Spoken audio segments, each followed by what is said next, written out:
Bonjour et bienvenue à cette capsule sur les notions de droit des affaires. Il me fait plaisir de m'associer au CLD de Vaudreuil-Soulanges pour vous faire cette présentation. Mon nom est Serge Girard. Je serai votre animateur pour cette séance. Je suis avocat depuis 1990. Je suis également gestionnaire d'entreprise et je suis le fondateur de Force Légale. Force Légale qui est un cabinet de droit des affaires qui couvre le droit corporatif, le droit commercial, le droit du travail et bien d'autres choses aussi. Et nous sommes situés ici à Vaudreuil-Dorion, dans la belle région de Vaudreuil-Soulanges. Et je vous invite à visiter notre site Internet et notre page Facebook. L'atelier d'aujourd'hui s'inscrit dans une série qui va couvrir différents aspects du droit des affaires. Nous allons voir aujourd'hui la forme d'entreprise. Dans une autre capsule, nous aurons l'occasion de regarder les contrats commerciaux. Et dans une autre encore, on touchera au droit du travail. Et j'espère que d'autres capsules s'ajouteront pour vous permettre d'augmenter vos outils pour bien gérer votre entreprise. Donc, la forme d'entreprise, aujourd'hui, nous allons voir, nous allons d'abord faire quelques remarques préliminaires et ensuite, nous allons voir l'entreprise en tant que concept. Qu'est-ce que c'est une entreprise? Qu'est-ce que c'est au niveau juridique l'exploitation d'une entreprise? Ensuite, nous allons regarder la première forme d'entreprise, qui est l'entreprise individuelle. Nous allons ensuite regarder la société par action, ou si vous préférez, la compagnie. Nous allons enchaîner avec des sociétés du Code civil, donc des formes contractuelles d'entreprise. Nous allons voir brièvement également un certain nombre d'autres formes d'entreprise qui sont possibles. Et tout ça nous amènera à tirer quelques conclusions. Donc, avant de vous lancer dans votre projet d'entreprise, je vous invite à quelques vérifications. Il faut vous assurer que vous avez toute la liberté d'exercer, de mouvement pour exercer votre entreprise. Plusieurs d'entre vous avez décidé de vous lancer dans un domaine que vous connaissez bien. Peut-être que vous avez déjà travaillé dans ce domaine. Et à ce moment-là, il est important de regarder des contrats d'emploi avec vos anciens employeurs. Est-ce qu'ils contiennent des clauses de non-concurrence? Est-ce qu'ils contiennent des restrictions sur votre possibilité de vous lancer en affaires, d'approcher certains clients ou d'utiliser certaines informations? De fait, est-ce que vous êtes propriétaire de votre entreprise? Je m'explique. Les outils que vous utilisez, les listes de clients, les marques de commerce, est-ce que vous avez le droit de les utiliser? Si vous utilisez la liste de clients d'un ancien employeur, ça peut vous causer certains problèmes. Si vous utilisez une marque de commerce, mais que vous n'avez pas eu l'autorisation de l'utiliser encore là, ce sont des choses qui pourraient freiner votre élan par la suite et vous augmenter le coût de votre lancement d'entreprise. Est-ce que vous avez obtenu tous les permis nécessaires pour exercer l'entreprise que vous avez en tête? Selon le domaine que vous avez choisi, les permis ne seront pas les mêmes. Il faut s'assurer d'avoir toutes les autorisations requises. Est-ce que vos biens sont protégés? Vous vous préparez à vous lancer en entreprise, ce qui veut dire que vous vous préparez à prendre des risques d'affaires. Vous le faites dans l'espoir que votre entreprise soit un succès, mais vous devez envisager la situation où pour toutes sortes de raisons, l'entreprise ne puisse rencontrer ses obligations. Alors, si votre entreprise devait faire faillite, est-ce que vos biens personnels risquent d'être engloutis? avant de vous lancer, il y a certaines stratégies qu'on peut mettre en place. Et c'est le moment de le faire avant d'avoir engagé des dettes. Alors, une fois qu'on a vérifié l'ensemble de ces questions-là, nous sommes prêts à nous lancer dans l'exploitation d'une entreprise. Et on va regarder de quoi il s'agit au sens du Code civil du Québec. Alors, l'exploitation d'une entreprise, ça implique qu'une ou plusieurs personnes exercent une activité économique. Cette activité économique-là peut être commerciale ou non. Et elle s'articule autour de biens qu'on va produire, qu'on va réaliser, qu'on va administrer ou qu'on va aliéner. Et quand on parle d'aliéner des biens, ça veut dire les vendre, ça veut dire les louer. Ou alors, qui s'articule autour de la prestation de services, ou encore une combinaison de services et de biens. Donc, une ou plusieurs personnes, une activité économique. Cette activité-là peut être commerciale ou non. Donc, on peut rechercher un profit pour s'enrichir, ou on peut aussi faire une activité économique sans la recherche d'un profit. Ça sera particulièrement intéressant pour les entrepreneurs communautaires, où on doit, par exemple, si vous fondez une association qui offre des cours de formation pour lesquels les gens doivent payer, mais on ne cherche pas à dégager des profits, mais simplement suffisamment de fonds pour couvrir les frais et permettre à l'association de fonctionner. On a une activité économique, bien qu'elle ne soit pas commerciale. Maintenant qu'on sait qu'on a une entreprise, voyons la forme qu'on devrait lui donner. La première forme, c'est l'entreprise individuelle qui est à la fois simple, économique, mais nous allons le voir, qui offre peu de protection. Alors, ici, je vous offre une série d'avantages et d'inconvénients à la forme individuelle de l'entreprise. C'est une forme qui est simple. Il y a peu de formalités qui sont requises. Et même dans certains cas, on peut éviter toute formalité. Nous allons voir dans quelles circonstances, mais ici j'entends les circonstances où on n'a pas besoin même d'immatriculer votre entreprise. Je reviens là-dessus dans un instant. Étant donné qu'il y a peu de formalités, la mise en place d'une entreprise individuelle implique de faibles coûts. Ça permet également de se lancer en affaires rapidement. Pour les raisons qu'on va voir dans un instant, il n'y a pas de différence entre votre entreprise et vous comme personne. Vos revenus d'entreprise et les revenus que vous avez d'autres sources, par exemple un emploi, vont faire partie de vos revenus personnels. Donc, vous n'avez qu'un rapport d'impôt à faire par palier de gouvernement. Ce qui sera différent, par exemple, de la société par action qu'on va voir un petit peu plus tard. Donc, tous ces avantages-là s'articulent autour du concept que ce n'est pas compliqué. Par contre, de la même façon que je viens de dire que les revenus d'entreprise et les autres revenus forment un tout, les actifs de votre entreprise, je parle de l'équipement, je parle des stocks, si vous avez des marchandises.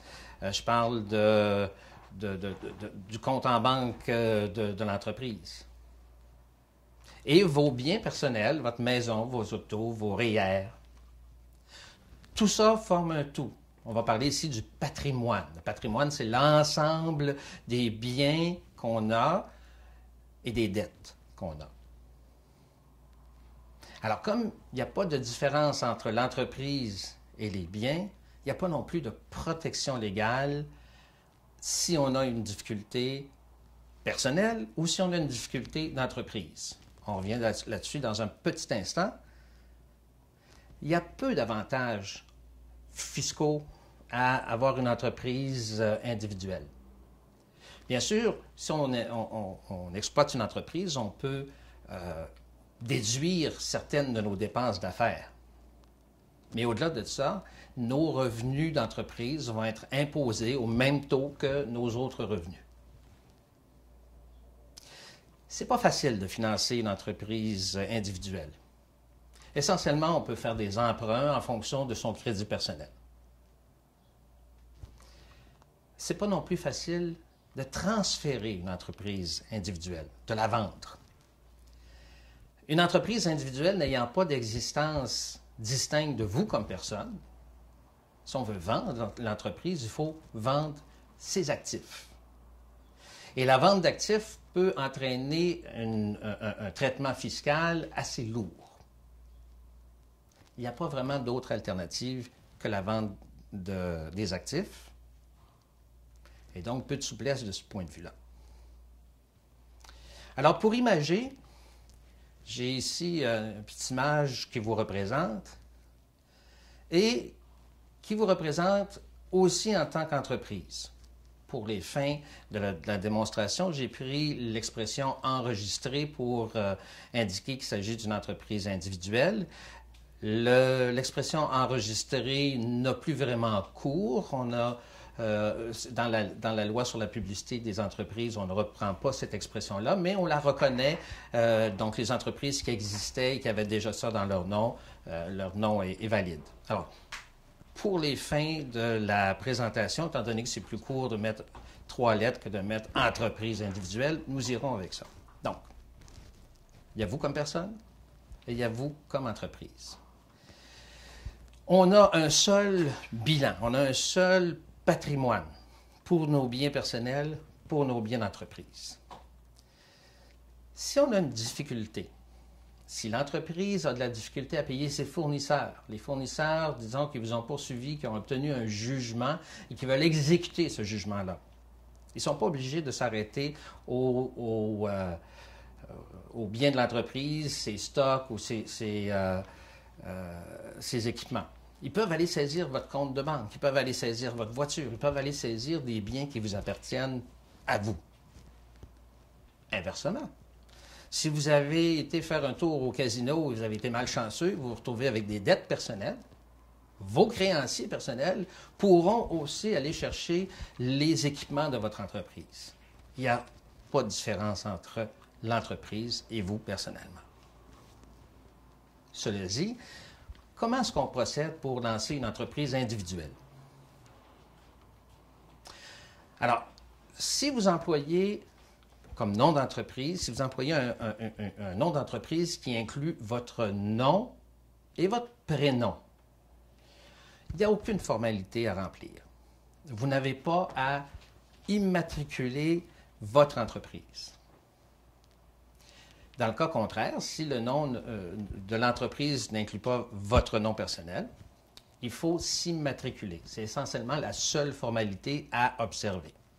Alors, s'immatriculer, ça veut dire remplir un formulaire auprès du registraire des entreprises, payer un frais, payer un droit au registraire des entreprises.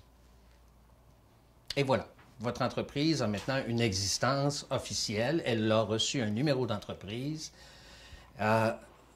Et on pourrait s'arrêter là. Évidemment, il y a d'autres choses à faire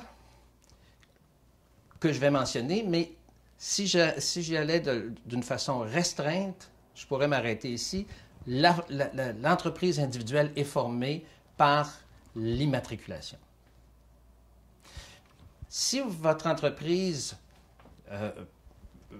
génère des revenus de plus de 30 000 $ par année, vous avez l'obligation de vous inscrire au registre de la TPS et celui de la TVQ. Si votre entreprise a des employés, vous devez vous enregistrer également, avoir un numéro d'employeur.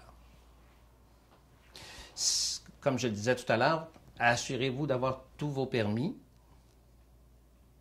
Si vous exploitez votre entreprise à partir de votre domicile, assurez-vous que ça ne contrevient pas au règlement de zonage de votre localité.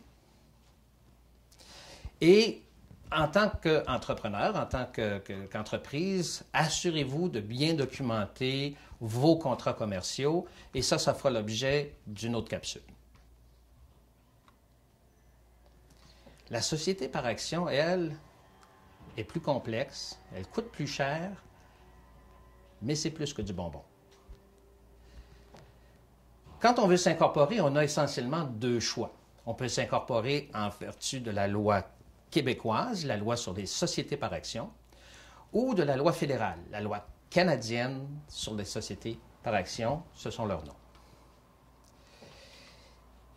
Les deux lois utilisent un certain nombre de synonymes pour indiquer que votre entreprise est incorporée. Alors, le nom de l'entreprise doit toujours contenir un des suffixes qui sont mentionnés ici, les plus courants étant le Inc. Ou le limité, mais vous voyez qu'il y a plusieurs autres possibilités. Ce sont tous des équivalents. Regardons les avantages d'une incorporation. D'abord, il y a la protection légale des actionnaires. En quoi est-ce que ça consiste?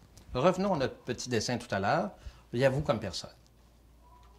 Mais si vous êtes incorporé, la loi traite l'entreprise comme une personne distincte.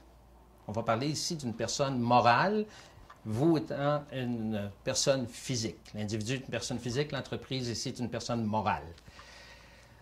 Mais vous êtes deux personnes au sens de la loi.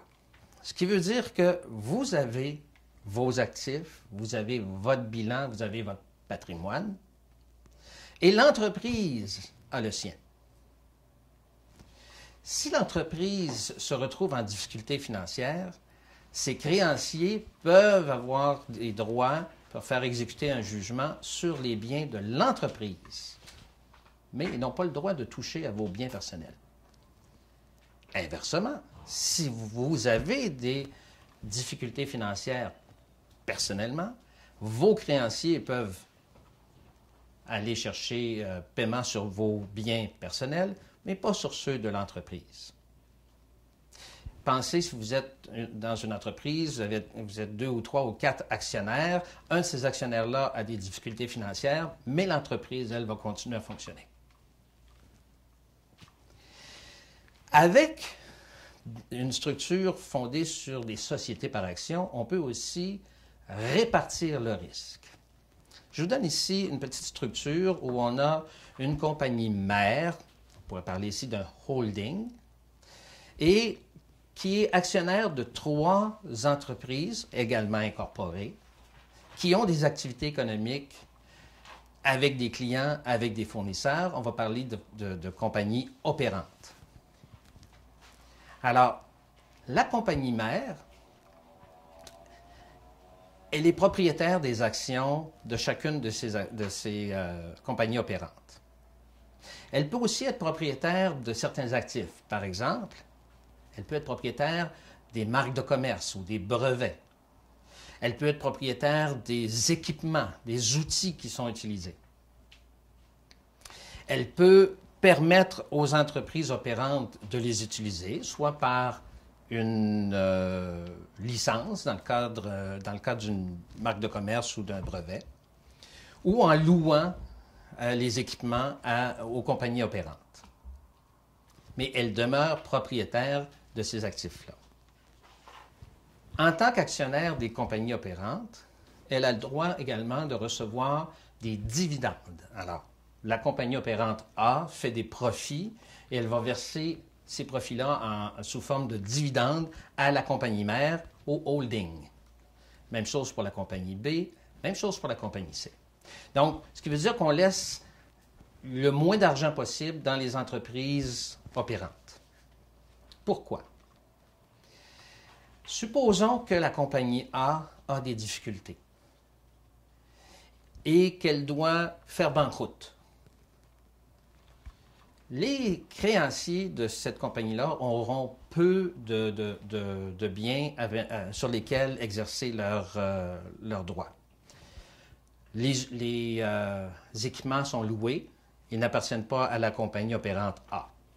Même chose pour les marques de commerce, pour les brevets.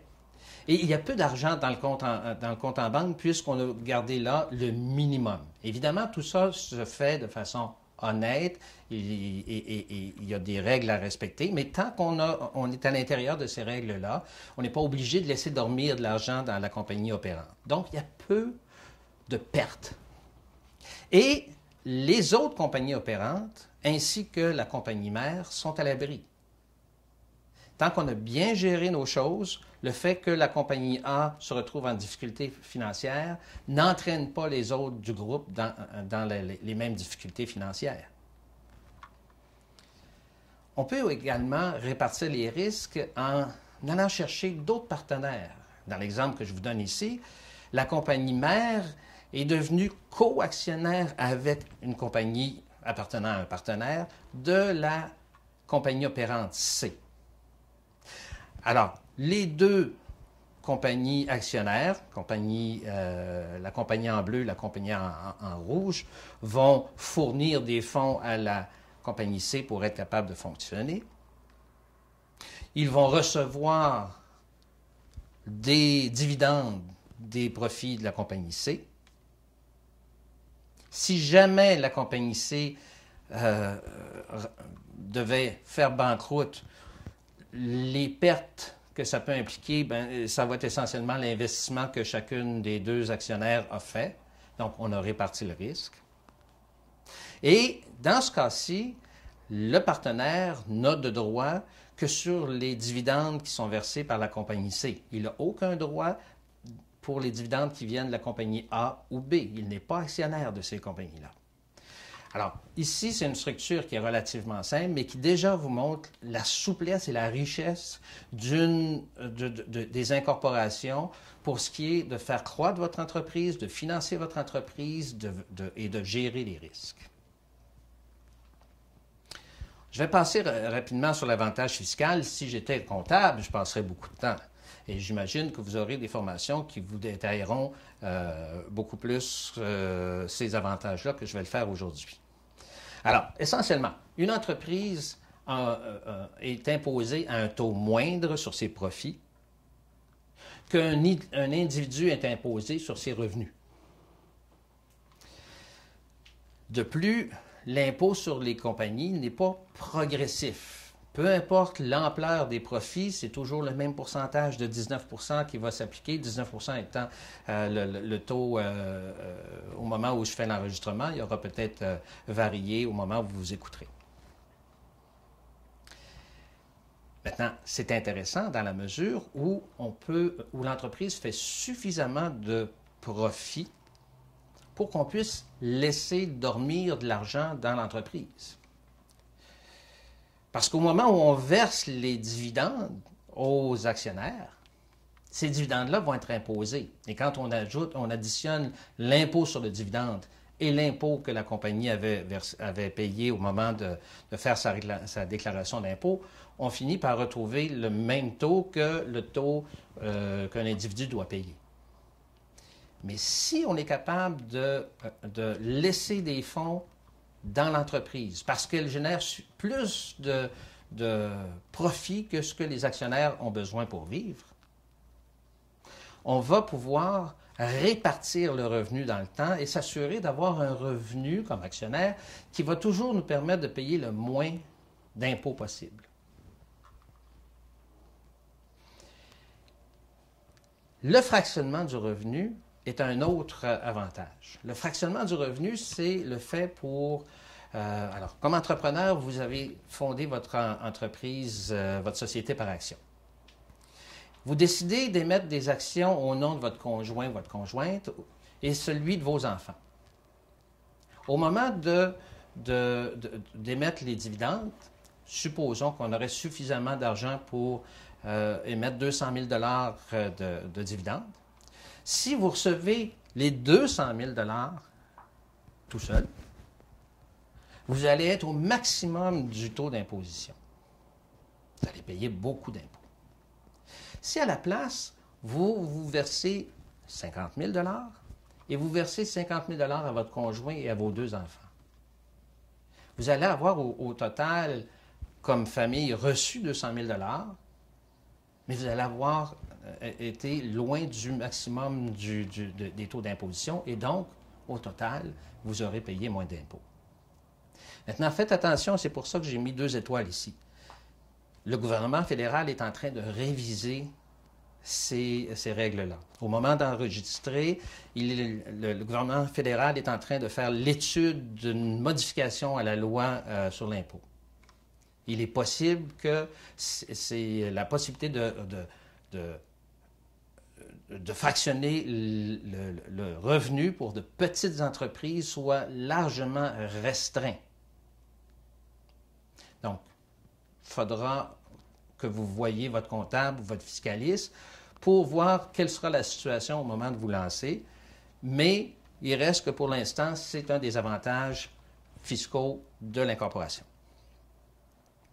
Il y a aussi la flexibilité des revenus, pas des revenus, mais la flexibilité qu'offre la société par action lorsqu'on verse des dividendes pour tenir compte de la situation financière de différents actionnaires. Alors, disons qu'on a 2 actionnaires, et disons qu'ils ne sont pas des gens de la même famille, mais un tire l'essentiel de son revenu des dividendes de la société, tandis que l'autre, en plus, a d'autres placements ou a d'autres sources de revenus. Cet actionnaire-là a peut-être déjà atteint un niveau de revenu tel que ce qu'il recevrait comme dividende cette année serait pour l'essentiel payé en impôts. L'autre, au contraire, a besoin de recevoir des dividendes cette année parce que c'est son revenu. En travaillant avec les différentes catégories d'actions, on peut faire en sorte que l'actionnaire A reçoive des dividendes cette année, mais pas l'actionnaire B, et sans que l'actionnaire B soit pénalisé. Donc, il y a une souplesse de ce côté-là. Le financement, qui est aussi une source d'avantages pour l'incorporation. Premièrement, et c'est sans doute subjectif, les sociétés incorporées, les sociétés par action, les compagnies, inspirent souvent plus confiance aux investisseurs et aux prêteurs que l'entreprise individuelle. Étant donné que l'entreprise incorporée a une existence en soi, qu'elle a son patrimoine à elle, et que la loi fait qu'on a une structure plus solide, les investisseurs vont être plus enclins à travailler avec des entreprises incorporées. Ce qui ne signifie pas, surtout au début, que vous n'aurez pas à cautionner, signer personnellement pour les dettes de votre entreprise, mais à moyen et long terme, l'entreprise va avoir bâti son propre crédit. J'ai parlé de la possibilité d'avoir plusieurs catégories d'actions, et certaines de ces actions-là peuvent permettre d'aller chercher des investisseurs qui ne seront pas impliqués au quotidien dans l'exploitation de l'entreprise. L'entreprise a également différentes possibilités de donner des biens en garantie qui ne sont pas offerts à l'entreprise individuelle. Comme l'entreprise incorporée est une personne différente de l'actionnaire, si l'actionnaire a des difficultés financières personnelles, ces difficultés-là n'ont pas un impact direct sur la solidité de l'entreprise et donc de son crédit. Tandis que si on a une entreprise individuelle, comme on l'a vu, tout ça est directement lié. L'entreprise peut également acheter des actifs de son actionnaire. Et évidemment, l'actionnaire peut faire des conditions favorables à l'entreprise. Et finalement, il y a certaines des subventions qui ne sont offertes qu'à des entreprises incorporées. Donc, il y a plusieurs, et je pourrais continuer, mais il y a plusieurs avantages au niveau du financement à être incorporé. Si on regarde maintenant le transfert de l'entreprise, encore là, on va voir que la société par action est plus intéressante. Dans le cas d'une entreprise individuelle, comme je disais tout à l'heure, la seule option qu'on a, c'est de vendre les actifs. Dans le cas d'une compagnie incorporée, on peut vendre les actifs, mais on peut vendre aussi à la place les actions. Alors, l'entreprise peut conserver tous ses actifs et c'est les actionnaires qui vont vendre leurs actions. S'il y a plusieurs actionnaires, qu'il y en a un qui veut se retirer, qui vend ses actions, c'est beaucoup plus simple que si on avait à vendre tous les actifs. Il est donc beaucoup plus facile d'ajouter et de retirer des actionnaires. Il est possible également de contrôler le transfert de l'entreprise, le transfert du contrôle de l'entreprise. Imaginez une entreprise familiale où les parents sont les fondateurs et les enfants vont reprendre la relève. Les parents peuvent graduellement transférer des actions votantes à leurs enfants et graduellement leur donner de plus en plus de poids dans les décisions et graduellement se retirer. Donc, il y a un passage qui se fait en douceur au lieu de simplement vendre les actifs et de faire ça tout d'un coup. Donc, il y a une souplesse ici. On peut désinvestir également une partie des opérations. On a vu tout à l'heure une structure avec différentes compagnies. Alors, disons que vous avez fondé une entreprise qui fabrique de l'équipement et qui fait l'entretien de cet équipement-là. Arrive un moment où, dans la vie de l'entreprise, vous pouvez vouloir faire un choix. Il y a une de ces activités-là qui vous intéresse davantage ou que vous trouvez plus lucrative. Alors, si vous transférez la fabrication à une compagnie opérante A et l'entretien à une compagnie opérante B, après ça, vous avez la possibilité de vendre l'une ou l'autre et continuer avec les activités qui vous intéressent. Et l'entreprise est moins affectée par le décès d'un actionnaire. Il va sans dire que dans le cas de l'entreprise individuelle, si l'entrepreneur meurt, l'entreprise meurt avec lui. Tandis que dans le cas du décès d'un actionnaire, les autres actionnaires peuvent prendre la relève, les héritiers peuvent prendre la relève, la compagnie continue d'exister comme personne morale indépendante. Je termine maintenant avec des avantages divers, une petite Macédoine. Alors, l'entreprise incorporée favorise une structure plus solide, entre autres à cause des contrôles que la loi exige. La protection du nom est meilleure. L'image, on l'a vu, l'image d'une entreprise incorporée est plus forte. Et tout ça contribue, en plus des autres avantages qu'on a vus tout à l'heure, à un plus grand taux de succès après 5 ans pour les entreprises incorporées que pour les entreprises individuelles. Évidemment, une société par action n'a pas que des avantages, elle a également des inconvénients. Les coûts. Le coût est plus élevé. Le coût au moment de l'incorporation, le frais qu'on doit payer au gouvernement est supérieur à celui de l'immatriculation d'une entreprise individuelle.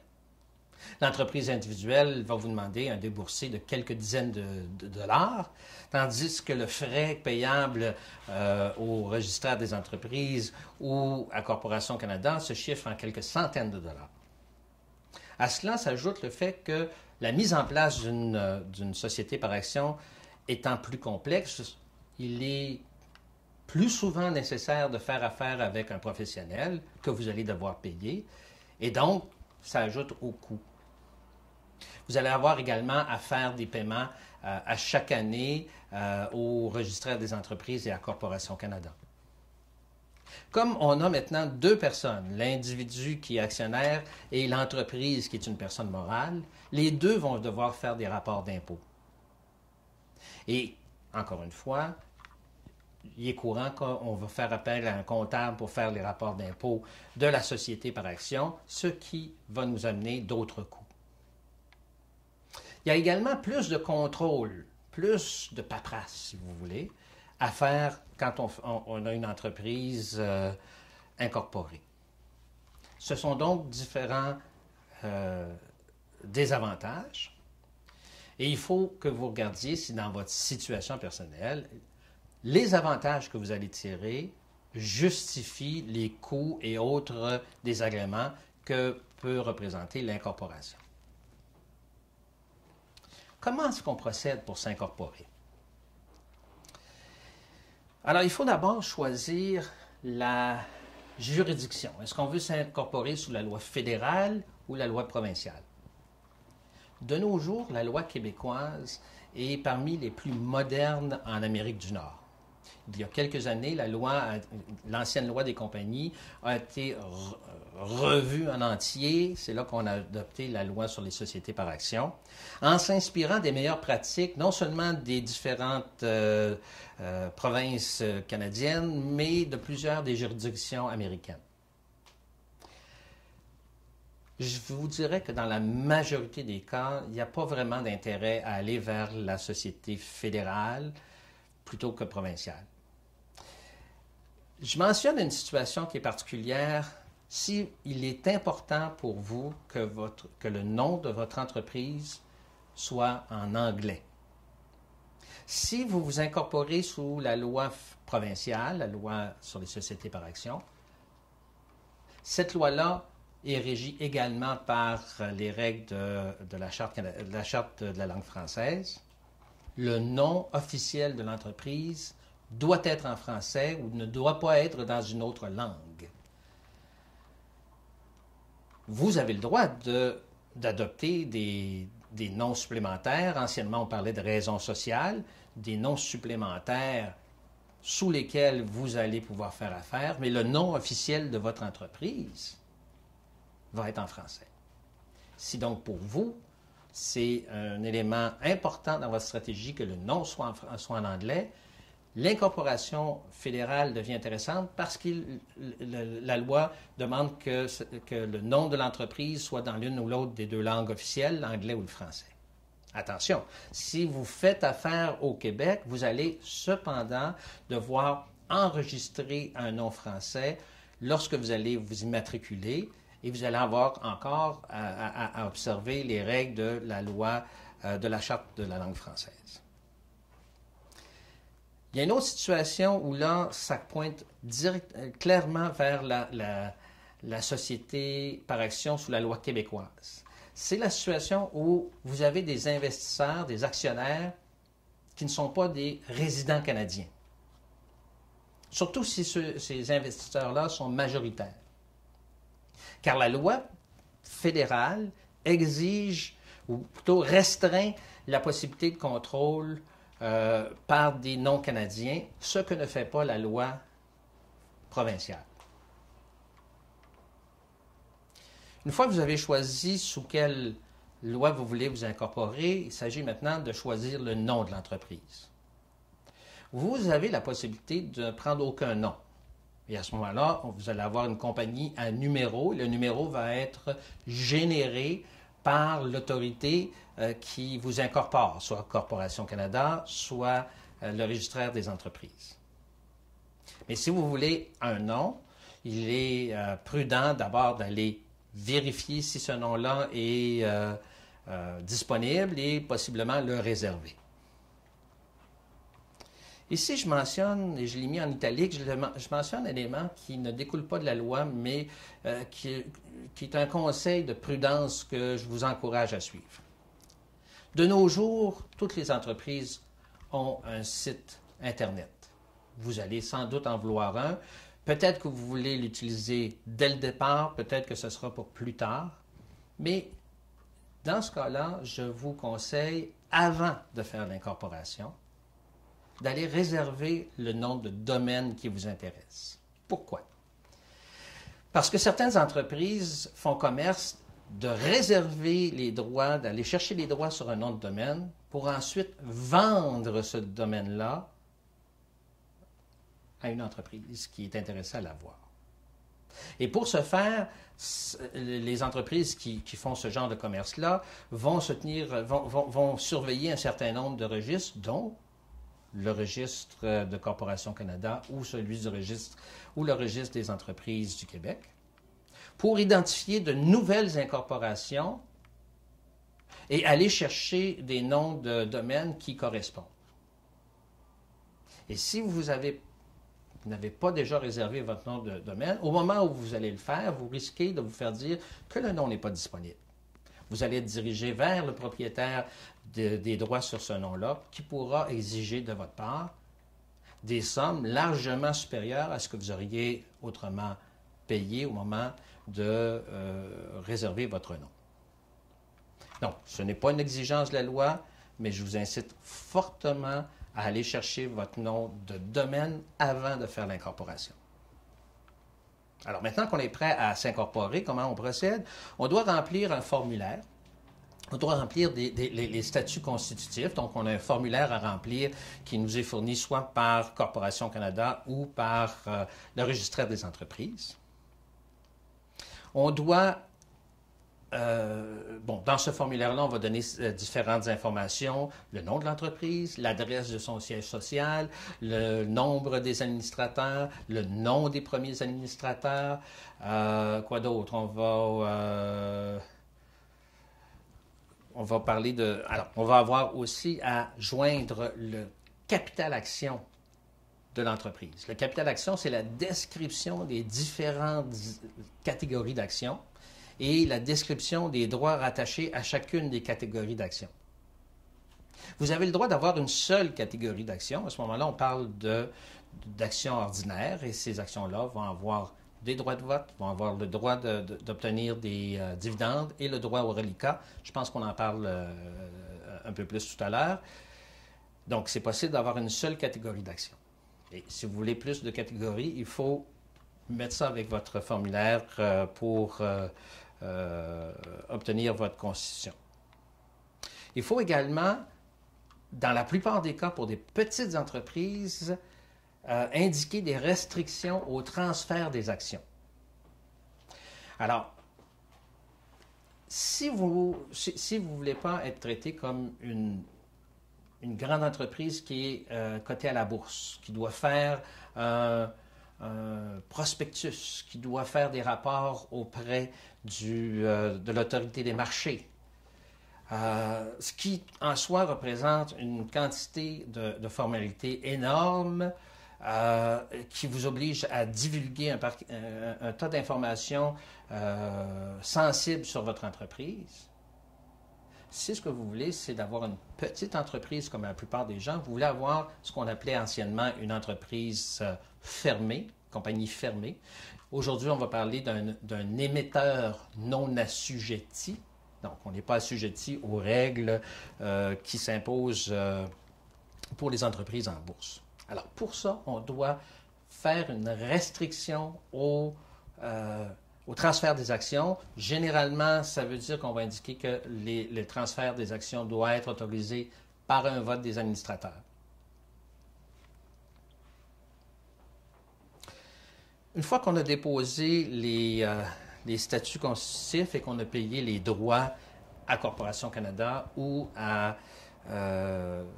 au registraire des entreprises selon le cas, il faut immatriculer, si vous faites affaire au Québec, il faut immatriculer l'entreprise. Alors, l'immatriculation se fait automatiquement au moment où on constitue l'entreprise, quand c'est une entreprise sous la loi québécoise. Si c'est une entreprise incorporée sous la loi fédérale, on doit, dans une étape subséquente, aller au registraire des entreprises, aller sur le site du registraire des entreprises, procéder à l'immatriculation, et encore là, on a un frais à payer.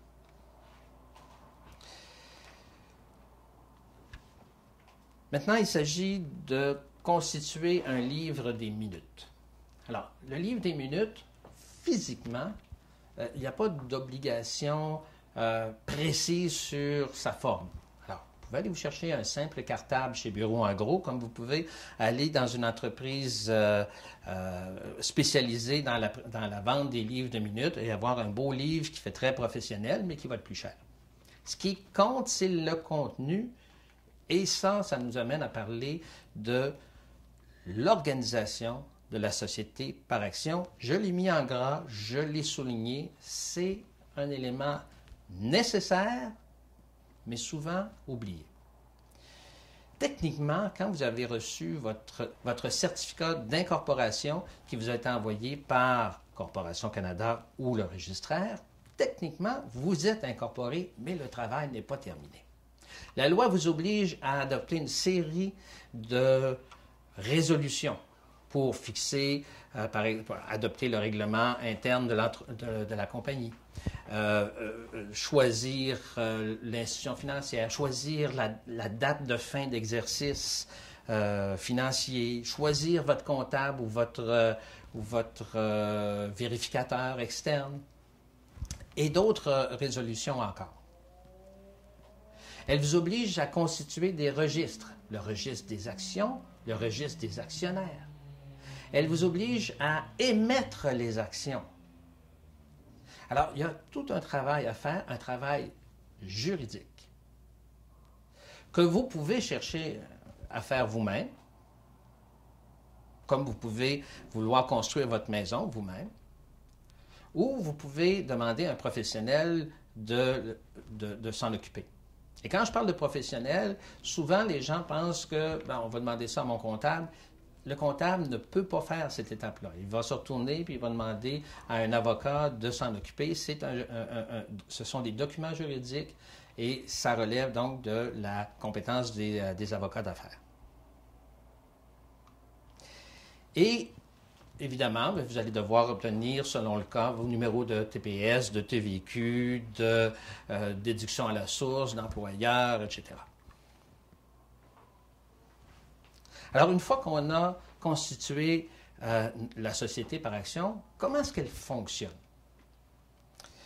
Alors, dans une société par action, on a différents rôles. On a l'actionnaire. On a l'administrateur. Et on a le dirigeant. Alors, on va voir qu'est-ce qu'il y a sous ces différents chapeaux. Alors, l'actionnaire. L'actionnaire, c'est le propriétaire de l'entreprise. C'est le bailleur de fonds. C'est lui qui va fournir des fonds au moment, les premiers fonds au moment où il achète les actions. Sa responsabilité est limitée. Qu'est-ce que ça veut dire? Ça veut dire que l'argent qu'on met dans l'entreprise pour acheter les actions, on l'investit. Ça devient du capital pour l'entreprise. On parle d'ailleurs de capital action. Si l'entreprise devait faire banqueroute, vous allez perdre cet argent-là. Mais vous ne serez pas responsable des dettes de l'entreprise au-delà de ce montant-là.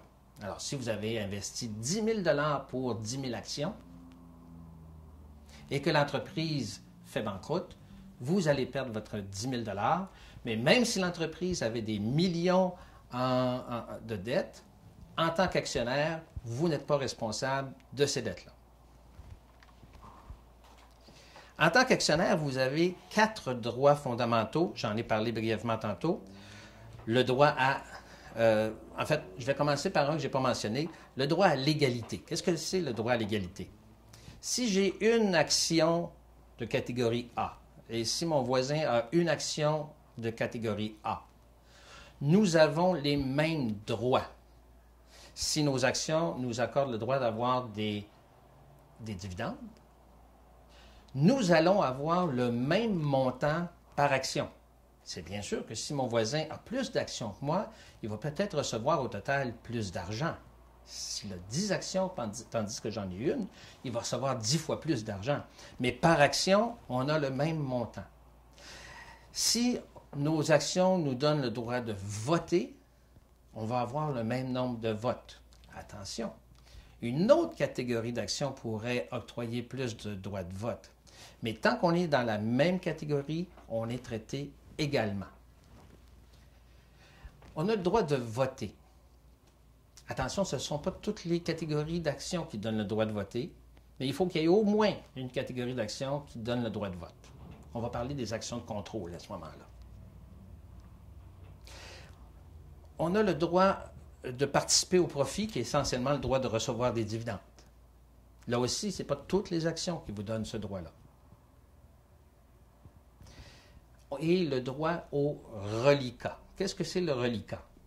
Imaginez qu'à un moment donné, on décide de mettre fin à l'entreprise. On ne la met pas en faillite, on décide de la dissoudre. On liquide tous les actifs, on paie tous les créanciers. Il reste de l'argent. Cet argent-là, c'est le reliquat. Et il va être distribué parmi les actionnaires. Encore une fois, ce ne sont pas toutes les actions, les catégories d'actions qui vous donnent le droit au reliquat. Mais les actions qui donnent ce droit-là, le reliquat va être réparti entre les actionnaires qui les détiennent. D'autres droits, le droit d'élire les administrateurs. Ce sont les actionnaires qui élisent les administrateurs. On peut restreindre le pouvoir des administrateurs. Il y a une façon de le faire, on va en parler tout à l'heure, mais il y a une façon de restreindre les droits, les pouvoirs, je dis bien les pouvoirs des administrateurs. On a le droit d'être convoqué aux assemblées. Ce sont les actionnaires qui ont le droit de vote qui ont le droit d'être convoqués aux assemblées. Alors, on ne peut pas faire une assemblée en cachette sans avoir envoyé un avis de convocation à tous ceux qui ont le droit de voter. Et on a le droit, en tant qu'actionnaire, à l'information. Et là, attention, parce qu'il ne faut pas exagérer ce droit-là. Le droit à l'information de l'actionnaire, c'est le droit, une fois par année, lors de l'assemblée annuelle, de se faire présenter par les administrateurs les états financiers de l'entreprise. C'est tout. L'actionnaire, en tant qu'actionnaire, n'a pas le droit d'avoir accès aux livres comptables, aux contrats, aux dossiers de l'entreprise, à la correspondance de l'entreprise. Le seul droit qu'il a, c'est qu'on lui rende compte au niveau une fois par année grâce aux états financiers. Vous aurez remarqué que tant que je parlais des actionnaires, le mot que j'ai employé le plus souvent, c'est le mot droit. L'actionnaire, en tant qu'actionnaire, a essentiellement des droits. Ce qui est différent quand on parle de l'administrateur. L'administrateur n'a pas des droits. L'administrateur a des pouvoirs et il a des obligations, des responsabilités. L'administrateur est un mandataire de l'entreprise, de la société par action. Son rôle est de gérer les activités et les affaires internes de l'entreprise. Je parle au singulier, mais en fait, s'il y a plusieurs administrateurs, c'est ensemble, en tant que conseil d'administration, qu'ils vont exercer ces responsabilités-là, ces pouvoirs-là. Donc, un administrateur tout seul n'a pas un statut particulier. C'est ensemble, le fait d'être ensemble les administrateurs quand on se réunit en conseil d'administration où là, on peut prendre des décisions. On peut adopter des règlements. On peut adopter des résolutions. Ces résolutions-là peuvent porter sur différentes choses. Par exemple, décider de contracter un emprunt, décider de vendre des actifs. Je ne parle pas de vendre les marchandises dans le cours normal des affaires, mais si on veut se départir de certaines pièces d'équipement, si on veut se départir d'un immeuble, les administrateurs doivent prendre ces décisions-là. L'administrateur, individuellement et en groupe, les administrateurs ont le devoir d'agir avec prudence et diligence. C'est une obligation qui est très élevée. C'est une obligation de bien s'informer avant de prendre une décision. C'est l'obligation de poser des questions, de questionner des chiffres qui seraient curieux. C'est l'obligation de voir à ce que l'entreprise soit bien gérée. Et si les administrateurs ne s'acquittent pas bien de ce devoir-là, leur responsabilité personnelle peut être engagée. Tant qu'ils agissent à l'intérieur de leur pouvoir et qu'ils agissent avec prudence et diligence, ils ne seront pas, règle générale, responsables des dettes de l'entreprise. Si l'entreprise a contracté un contrat avec un fournisseur et est incapable de payer ce fournisseur-là, le fournisseur n'aura pas de droit direct contre les administrateurs. On a vu tantôt qu'il n'y en avait pas contre les actionnaires, mais il n'y en aura pas non plus contre les administrateurs, tant qu'il reste dans ce domaine-là. Vous allez voir qu'il y a des exceptions, par contre, à la non-responsabilité des administrateurs. Alors, non seulement on doit agir avec prudence et diligence, on doit agir avec honnêteté et loyauté. J'ai dit que l'actionnaire avait essentiellement des droits. La loi permet à l'actionnaire d'être égoïste, de voir à son intérêt personnel. En fait, l'actionnaire pourrait faire concurrence à la compagnie dans laquelle il détient des actions. Mais l'administrateur ne peut pas. L'administrateur doit sa loyauté à l'entreprise. Et il doit sa loyauté à l'entreprise comme un tout, et non pas à un ou quelques-uns des actionnaire. Non seulement il ne peut pas agir d'une façon à s'enrichir personnellement au détriment de l'entreprise, il ne peut pas agir d'une façon qui avantage un actionnaire au détriment de l'entreprise. Ce sont les administrateurs qui nomment les dirigeants. Ce sont les administrateurs qui décident si un dividende sera déclaré, quand il sera déclaré et combien sera versé. Attention, le capital action peut contenir certaines règles pour des catégories d'actions qui vont créer une obligation de verser un dividende. Mais généralement, ce sont les administrateurs qui doivent prendre des décisions. Et comme je disais, la responsabilité en général de l'administrateur n'est pas retenue, mais il y a des exceptions, je vous en donne une. Si les déductions à la source, alors, disons que l'entreprise a des employés, on fait des retenues sur les salaires et on doit verser ces sommes-là au gouvernement. Si ces sommes-là n'ont pas été versées, non seulement le gouvernement peut poursuivre l'entreprise, il peut poursuivre les administrateurs. Certaines lois dans le domaine de l'environnement vont aussi créer une responsabilité personnelle des administrateurs. Le dirigeant ou les dirigeants. Quand on parle des dirigeants, on parle par exemple du président, du secrétaire. Alors, on peut avoir des vice-présidents, on peut avoir un gérant, directeur général. On peut avoir différents titres. La loi s'intéresse surtout au président et au secrétaire. Le reste, c'est selon la volonté de chaque entreprise. Comme on a dit tout à l'heure, ils sont nommés par les administrateurs, par le conseil d'administration. Ils peuvent être administrateurs eux-mêmes ou non. De la même façon que les administrateurs peuvent être actionnaires ou non. Le rôle des dirigeants, c'est de voir aux affaires courantes, au quotidien. Alors, on est beaucoup plus proche du terrain, on est beaucoup plus proche du détail. L'indoor management, c'est aussi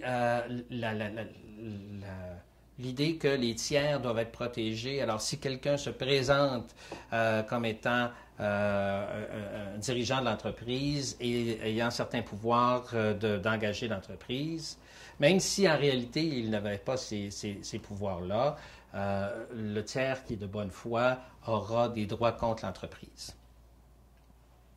Et la responsabilité du dirigeant est un peu traitée de la même façon que celle des administrateurs. Règle générale, si le dirigeant agit avec honnêteté et loyauté, avec prudence et diligence, il ne sera pas responsable des dettes de l'entreprise. Il est possible et il est courant dans une petite entreprise qu'une même personne cumule les différents rôles. On va avoir plusieurs chapeaux. Et donc, lorsqu'on s'interroge sur nos droits et nos obligations, il faut être bien capable de dire, OK, c'est quoi mon rôle en ce moment? Est-ce que je suis dans ma peau, avec mon chapeau d'actionnaire ou avec mon chapeau d'administrateur ou mon chapeau de dirigeant? Je vous disais tout à l'heure, l'actionnaire aurait le droit de faire concurrence à l'entreprise. Et si la même personne est aussi un administrateur, il vient de perdre ce droit-là. Alors, au sein d'une entreprise, les grandes décisions se prennent collectivement. Donc, on va avoir l'assemblée des actionnaires, une annuelle, mais on peut en avoir d'autres dans l'année. On appelle ça des assemblées extraordinaires. On va avoir des assemblées du conseil d'administration. Et comme je le disais, c'est en groupe, par un vote, que les décisions se prennent. On peut convoquer les gens à venir dans une salle, s'asseoir autour de la table, discuter et voter. Mais la loi permet également de remplacer une réunion en bonne et due forme par une résolution écrite et qui doit être signée par toutes les personnes ayant le droit de vote. Donc, tous les actionnaires si c'est une résolution des actionnaires, ou tous les administrateurs si c'est une décision des administrateurs. Tout. Il ne suffit pas d'avoir la majorité ou la signature d'une majorité d'actionnaires ou d'une majorité d'administrateurs. Pour qu'une résolution remplace une assemblée en bonne et due forme, ça doit être signé par tout le monde.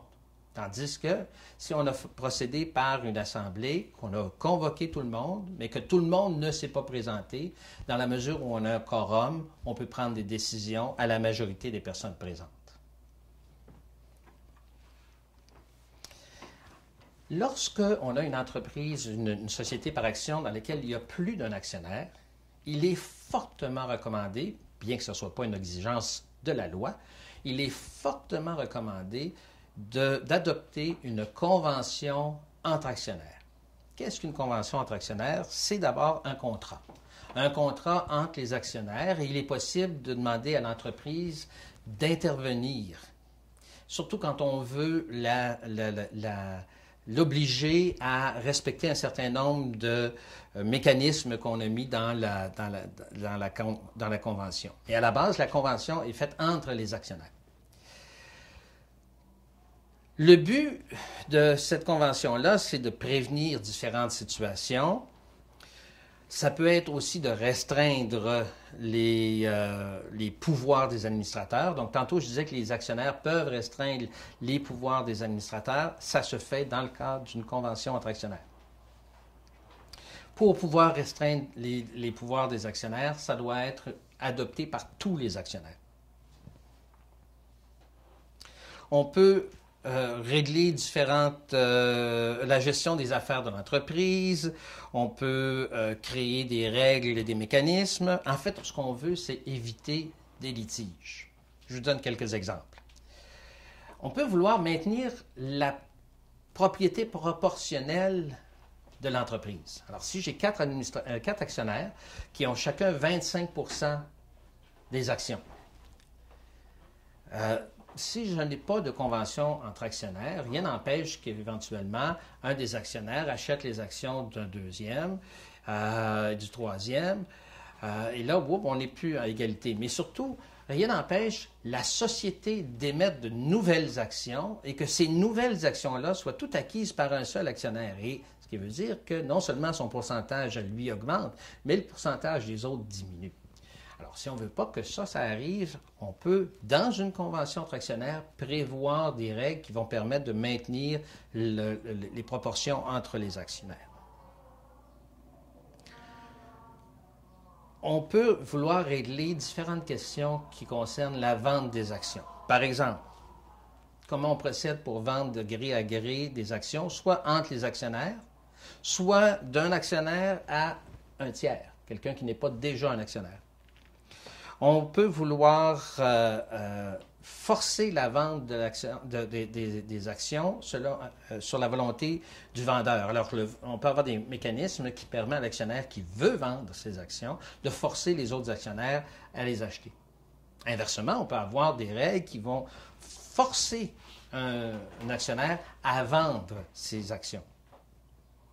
Et on peut avoir un certain nombre de situations où la vente va se faire de façon automatique. Par exemple, lorsque il y a décès d'un des actionnaires, ou si un actionnaire devient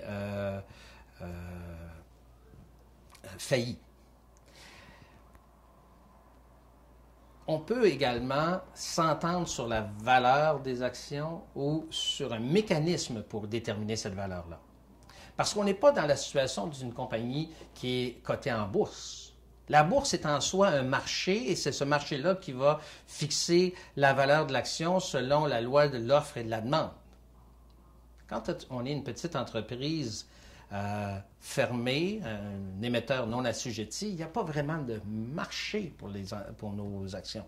Alors, on peut vouloir créer ce marché-là et on peut vouloir régler la question du prix, ce qui nous évitera peut-être des discussions assez désagréables plus tard.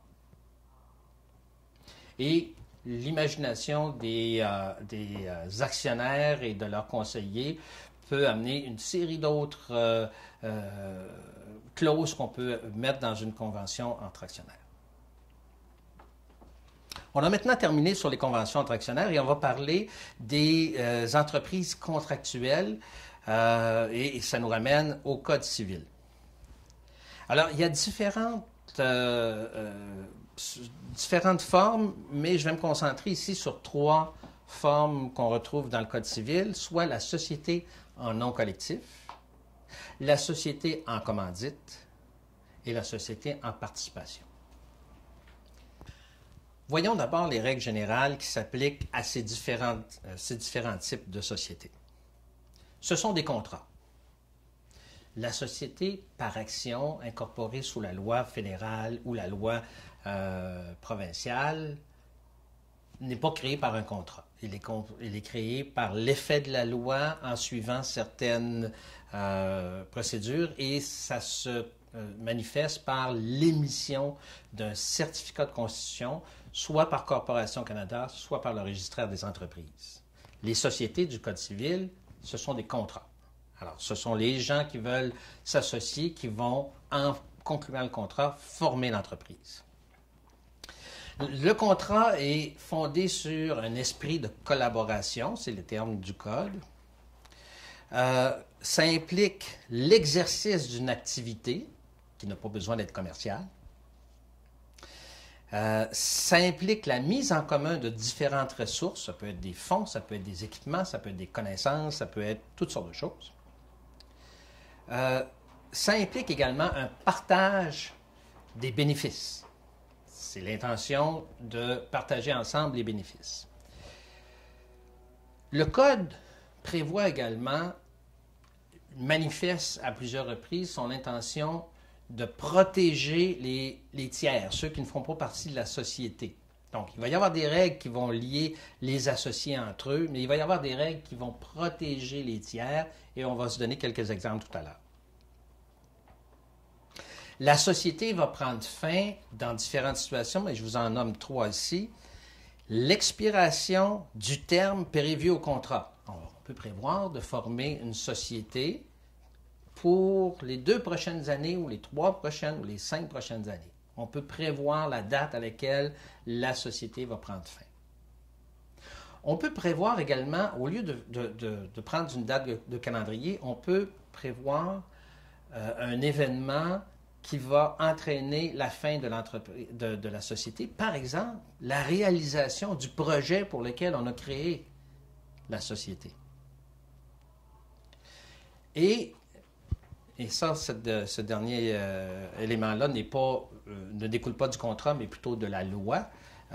Le décès ou la faillite d'un associé. Le décès ou la faillite de l'associé entraîne automatiquement la dissolution de la société du Code civil. Si on regarde maintenant plus particulièrement la société en non collectif, alors le contrat doit être fait par écrit. Les membres de la société s'appellent des associés. Les associés vont, dans le contrat, s'engager à amener un certain apport. Ça peut être un apport en argent, ça peut être un apport en équipement, ça peut être un apport en connaissances ou d'autres façons. Les associés sont tenus de livrer cet apport-là, et s'ils ne le font pas, il y a des conséquences en termes de responsabilité. On a dit qu'ils voulaient partager les bénéfices, mais ça implique qu'ils vont partager également les pertes. Si le contrat ne prévoit rien de particulier, chaque associé va avoir une part égale dans la société. Il va avoir une part égale dans les bénéfices, il va avoir une part égale dans les pertes. Mais le contrat peut prévoir une répartition différente. Donc, un associé pourrait avoir à lui seul 50% des parts et le reste, soit du 50%, soit distribué parmi les autres associés. Si c'est prévu au contrat, c'est légal. Si on veut ajouter un associé à la société, on doit le faire approuver par tous les autres. Il n'est pas nécessaire de prévoir dans le contrat que les associés ne peuvent pas faire concurrence à la société. Ça découle de la loi. Donc, les associés n'ont pas le droit de faire concurrence à la société en nom collectif. Chaque associé, quand il transige avec des tiers de bonne foi, peut engager la responsabilité de la société. Donc, si un des associés s'en va conclure un contrat au nom de la société, même à l'insu des autres actionnaires, il aura engagé la société envers ce tiers-là, et ce tiers-là pourra exiger d'être payé. Quand je vous disais qu'on veut protéger le tiers de bonne foi, en voilà un exemple. Ce qui ne veut pas dire quand les associés, celui qui est allé sans autorisation ne sera pas puni. Mais pour le tiers de bonne foi, donc quand je parle de bonne foi, c'est ici, ça veut dire que ce n'est pas quelqu'un qui fait de la collusion, qui est au courant que l'associé n'était pas autorisé. Donc, lui, il voit arriver l'associé, il a toutes les raisons de croire qu'il est autorisé à contracter au nom de la société. Il est donc de bonne foi. Donc, lui sera protégé et les associés auront à régler leur compte entre eux. Chaque associé d'une société en nom collectif est responsable solidairement des dettes de l'entreprise. Qu'est-ce que ça veut dire être responsable solidairement? La responsabilité solidaire. Si j'ai 10 associés, si la société doit 100 000 $ à un créancier, le créancier peut choisir parmi les associés le plus riche et lui réclamer le montant total du 100 000 $ et cet associé-là devra payer le 100 000 $ au complet au créancier. Il aura le droit ensuite, l'associé, de se retourner vers ses autres associés pour se faire rembourser leur part. Mais face au créancier, il est exposé à payer le plein montant de la dette. Être solidairement responsable, ça veut dire que chacun des associés est exposé à payer le plein montant de la dette. Quand on sait que chaque associé peut engager la responsabilité de la société et qu'on sait que chacun de nous risque d'être personnellement responsable du plein montant de la dette, il y a de quoi réfléchir.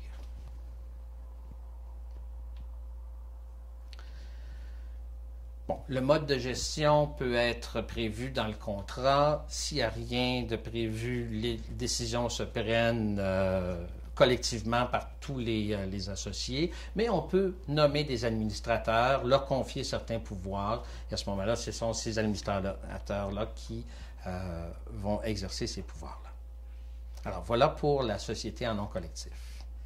Si on regarde maintenant la société en commandite. La société en commandite, encore une fois, le contrat doit être écrit, et cette fois-là, on a deux familles d'associés. Les commanditaires et les commandités. Les commanditaires sont essentiellement des bailleurs de fonds. Ce sont des investisseurs. Et ils sont silencieux dans le sens qu'ils ne doivent pas participer à la prise de décision dans la gestion de la société. S'ils respectent cette obligation-là de ne pas participer aux décisions de gestion de la société, la responsabilité des commanditaires est une responsabilité limitée. Qu'est-ce que ça veut dire? Ça veut dire que le commanditaire qui a investi 10 000 $ dans la société, si la société fait banqueroute, il va perdre son 10 000 $. Mais même si la société avait des millions de dollars de dettes, le commanditaire ne serait pas responsable au-delà de 10 000 $. Donc, sa situation est assez semblable à celle d'un actionnaire dans une société par action. Le commandité. Le commandité, en principe, n'investit pas d'argent, mais il va gérer, il va administrer la société. Il va prendre les décisions, il va faire fonctionner l'entreprise. Il va devoir rendre compte de sa gestion au commanditaire et il est responsable des dettes de la même façon qu'un associé dans une société en non collectif. Donc, pour le commanditaire, la société en non collectif, c'est un véhicule pour faire un investissement, et un investissement sur lequel il espère avoir un rendement. Pour le commandité, cette forme d'entreprise est une façon d'aller chercher du financement à travers les commanditaires.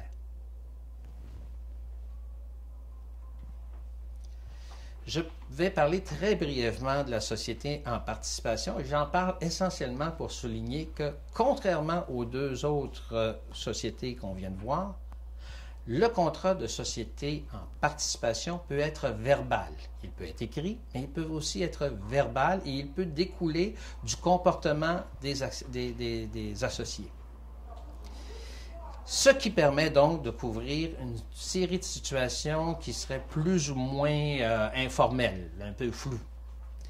Sauf que si la société en participation est utilisée pour exploiter une entreprise, ce qui nous intéresse aujourd'hui, les règles sont pratiquement les mêmes que la société en non collectif. Pour cette raison-là, je ne passerai pas plus de temps sur cette forme-là, mais je voulais bien faire ressortir que ce contrat-là peut être verbal, les autres doivent être écrits. Alors, si on résume, c'est quoi les avantages, c'est quoi les inconvénients des sociétés du Code civil? Bien, le premier avantage, c'est qu'on peut avoir plusieurs propriétaires, ce qui est avantageux par rapport à l'entreprise individuelle. On peut moduler la participation aux bénéfices et aux pertes de chacun des associés. On peut également moduler la contribution de chacun. Ce que je veux dire par là, c'est que tout le monde n'est pas obligé de mettre un montant d'argent. Un peut mettre de l'argent, d'autres de l'équipement, d'autres une autre forme de contribution. Évidemment, c'est un bon véhicule pour partager les risques et partager les dépenses. Mais les inconvénients, c'est comme on l'a vu, la protection légale de la plupart des associés est assez limitée. En tout cas, quand on utilise cette forme-là pour exploiter une entreprise.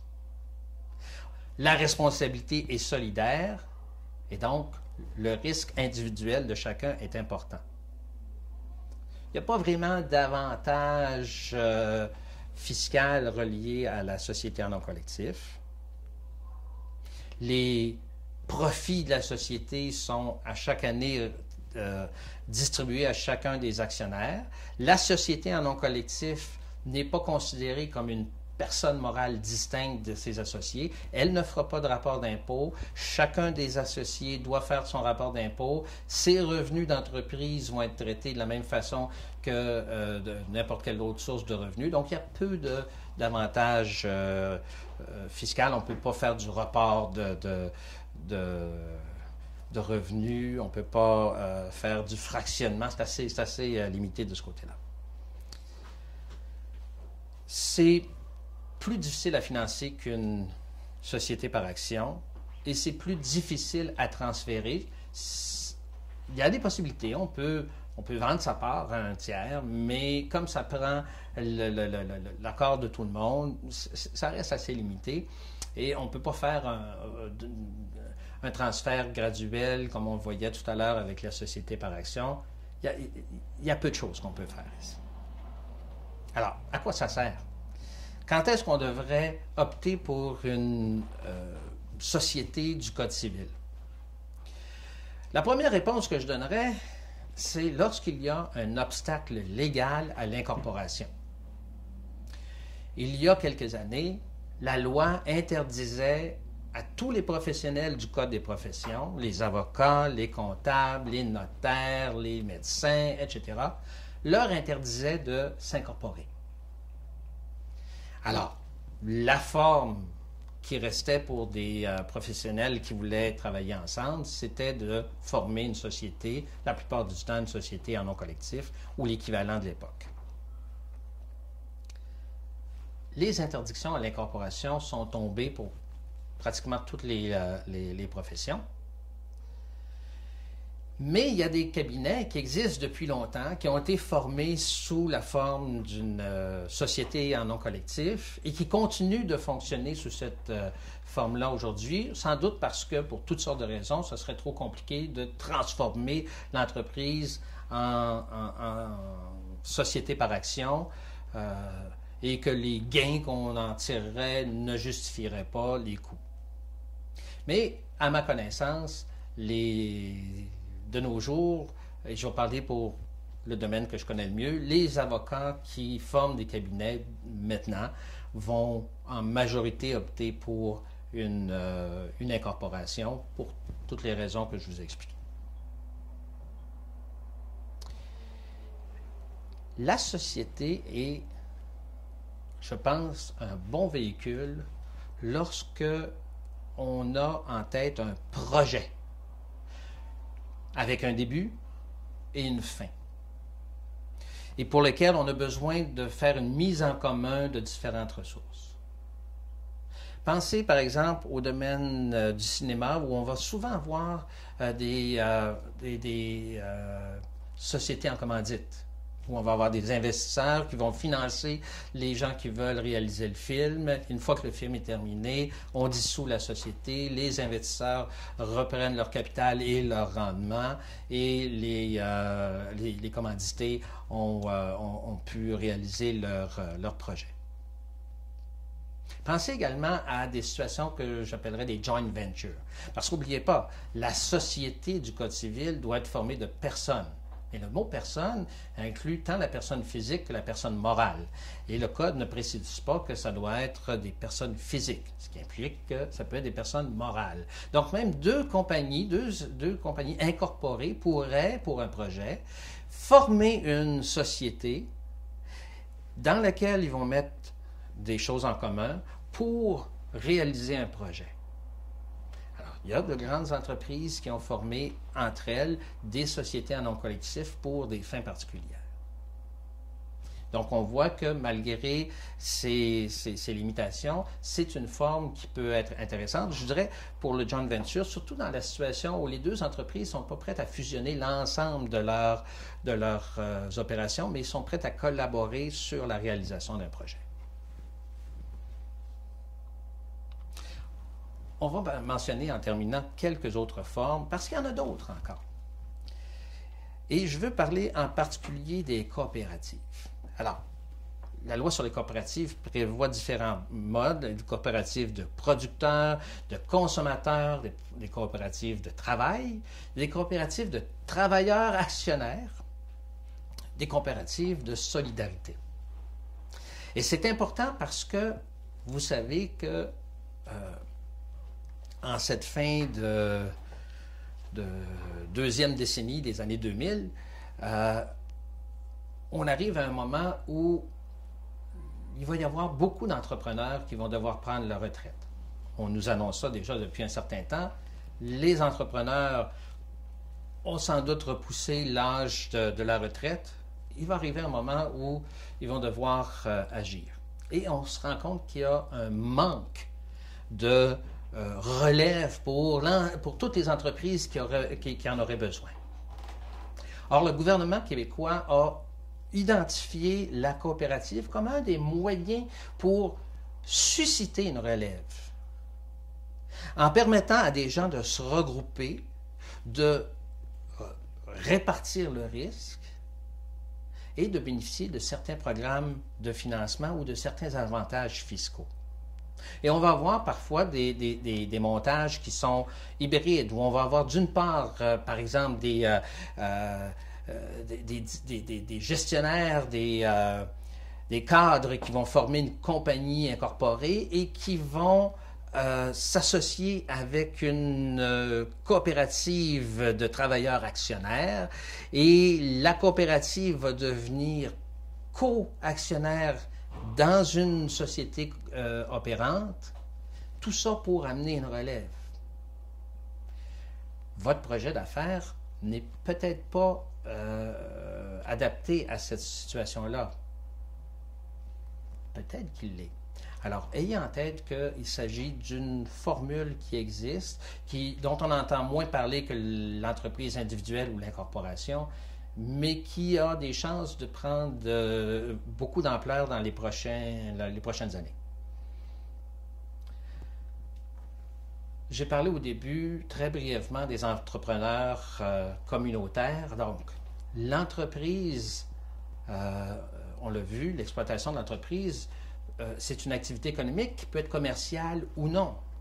Alors, les entrepreneurs communautaires ont avantage aussi à considérer la formation d'une société d'une corporation sans but lucratif sous la partie 3 de la loi sur les compagnies du Québec, ou encore sous la loi canadienne des OBNL, ou même une association du Code civil. Et ce sont différents modes qui vous permettent de mettre en place des activités qui vont vous permettre de poursuivre et de réaliser des projets à saveur communautaire, qui vont vous amener peut-être à faire des activités économiques, mais où le but n'est pas la recherche d'un profit individuel, mais plutôt d'enrichir la société. On arrive maintenant aux conclusions. Quelle forme choisir? Je vous propose 3 cas. Évidemment, ce sont des cas caricaturaux où la réponse devrait être assez évidente, tandis que la réalité va souvent se situer entre ces différents pôles. Mais pour s'aider à se donner des repères, imaginons la situation où on a un propriétaire dont l'objectif, la priorité est de se générer un revenu. L'entreprise n'aura pas l'entreprise va générer des profits qui sont à peu près équivalents aux besoins du propriétaire comme individu pour vivre. Donc, on ne pourra pas laisser dormir de l'argent dans l'entreprise. Il y a un faible risque de poursuite. Et les décisions que prend l'entrepreneur, quant à sa forme d'entreprise, il les prend en fonction des avantages que ça va lui procurer à court terme. Eh bien, dans ce cas-là, je pense que l'entreprise individuelle semble tout à fait répondre aux besoins de l'entrepreneur. Si maintenant on imagine une situation où on a plusieurs propriétaires, Encore là, leur priorité est de mettre en commun des ressources en vue de se générer un revenu.